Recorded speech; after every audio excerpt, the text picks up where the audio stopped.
여러분, 혹시 이런 경험 있으신가요? 아는 단어가 분명히 입안에서 맴도는데 도무지 떠오르지 않아 대화가 갑자기 끊겨버린 순간 말입니다. 단순한 건망증이라고 넘기지만 사실은 뇌세포가 죽어서가 아니라 뇌로 가는 혈류가 막혀서 생기는 경우가 많습니다. 이는 뇌가 보내는 마지막 경고일 수 있습니다. 오늘은 단 3분 손끝 자극만으로 기억력과 말문을 다시 여는 비밀을 알려드리겠습니다.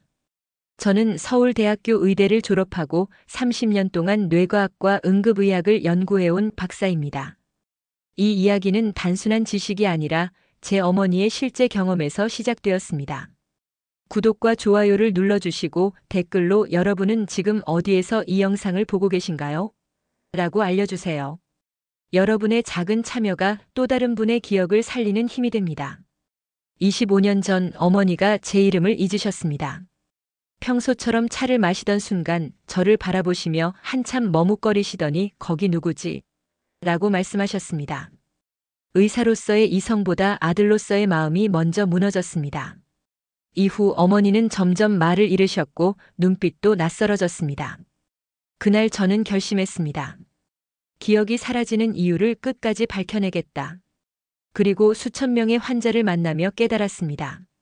기억력 저하는 단순히 나이 탓이 아니라 뇌로 가는 혈류가 막히기 때문에 발생한다는 사실입니다. 이 흐름만 회복하면 기억은 되살아날 수 있습니다. 실제 환자 사례를 보겠습니다. 74세 이종섭 어르신은 늘 휴대폰 없이는 전화 한 통 못 하셨습니다. 그런데 어느 날 배터리가 꺼지자 집 전화를 들고 아들 번호를 또박또박 누르셨습니다. 손가락이 먼저 기억해냈다며 울먹이셨습니다. 또 다른 사례, 70세 박진자 어르신은 제가 알려드린 요일별 실천표를 냉장고에 붙여놓고 매일 5분씩 꾸준히 따라 하셨습니다. 석 주 만에 말이 덜 막히고 머리가 맑아졌다고 말씀하셨습니다. 68세 김모 어르신은 여름 내내 TV 앞에만 앉아 계셨지만 풍지열 자극과 하루 1.5리터 물 마시는 습관만 들였는데도 단어가 빨리 떠오른다고 하셨습니다. 71세 정모 어르신은 높은 베개를 낮은 것으로 바꾼 뒤 아침 두통이 사라지고 집중력이 회복되었다고 말씀하셨습니다.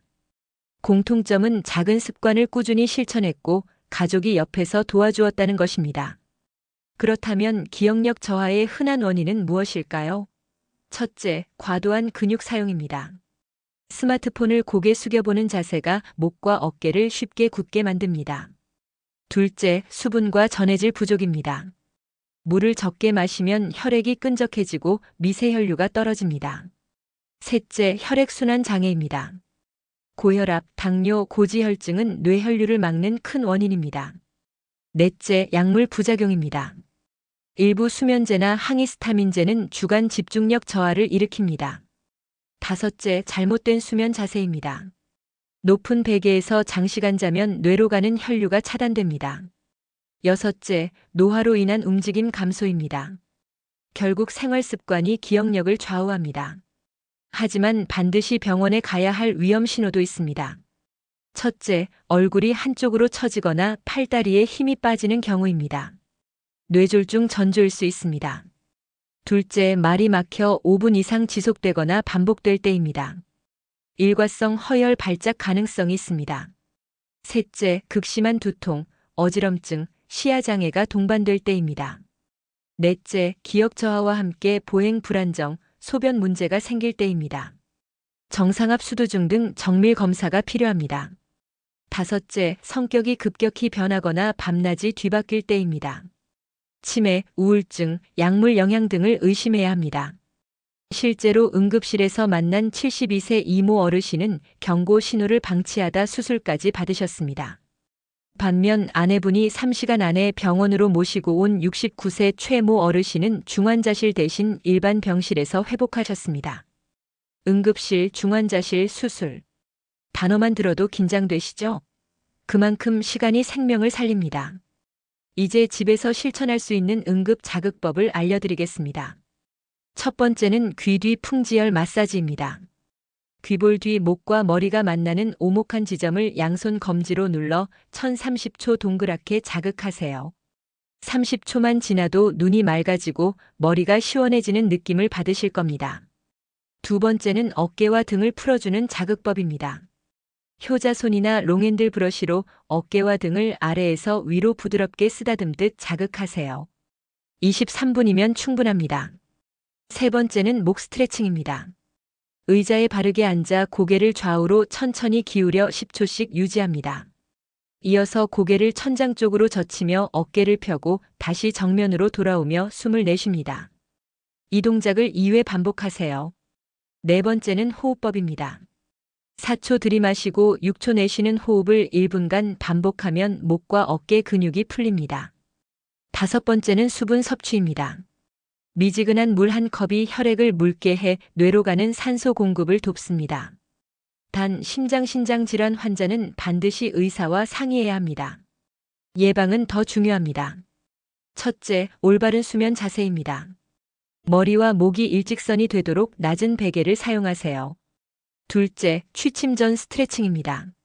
목 기울임, 어깨 돌리기, 흉곽 열기 동작을 하루 3분만 해도 효과적입니다. 셋째, 하루 1.5리터 정도 물 섭취입니다. 넷째, 매일 2030분 걷기입니다. 다섯째, 복용 중인 약물 점검입니다. 여섯째, 수면 환경을 따뜻하게 유지하는 것입니다. 일곱째, 취침 전 족욕이나 온찜질입니다. 단, 당뇨 환자는 화상에 주의해야 합니다. 여덟째, 금연과 절주입니다.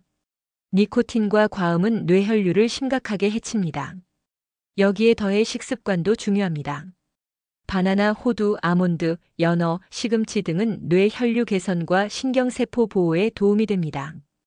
66세 김모님은 저녁 산책 20분과 물 6잔 습관만으로 아침 머리가 맑아졌다고 하셨고, 72세 박모님은 매일 아침 바나나와 견과류를 드신 뒤 집중력이 더 오래 간다고 말씀하셨습니다. 반대로 절대 해서는 안 되는 행동도 있습니다. 첫째, 목을 무리하게 꺾는 행동입니다.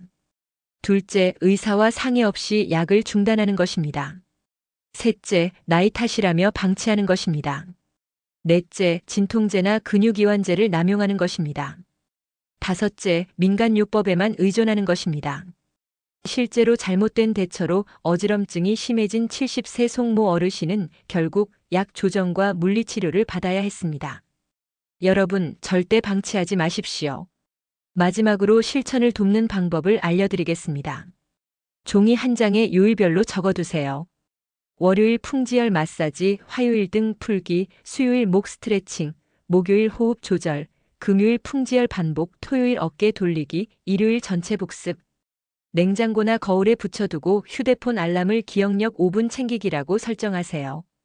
가족에게 오늘은 무슨 날이지? 라고 물어봐 달라고 부탁하는 것도 좋습니다.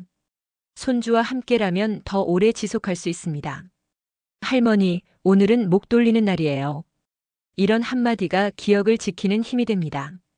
결론적으로 기억력은 나이가 아니라 습관과 혈류가 좌우합니다. 작은 실천을 꾸준히 하면 뇌는 다시 깨어납니다. 제 환자들 중 기억을 되찾은 분들은 많습니다. 기억이 돌아온다는 건 단순히 단어를 떠올린다는 것이 아니라 다시 나 자신으로 돌아온다는 뜻입니다. 오늘 밤 귀 뒤를 부드럽게 눌러보세요. 내일 아침 목을 천천히 돌려보세요. 그 3분이 여러분의 머릿속 불빛을 다시 켜줄 수 있습니다. 이 영상이 도움이 되셨다면 좋아요와 구독, 그리고 가족과 지인에게 공유해주세요. 여러분의 작은 관심이 누군가의 생명과 기억을 지켜낼 수 있습니다. 기억은 절대 늦지 않았습니다. 오늘부터 다시 깨어날 수 있습니다.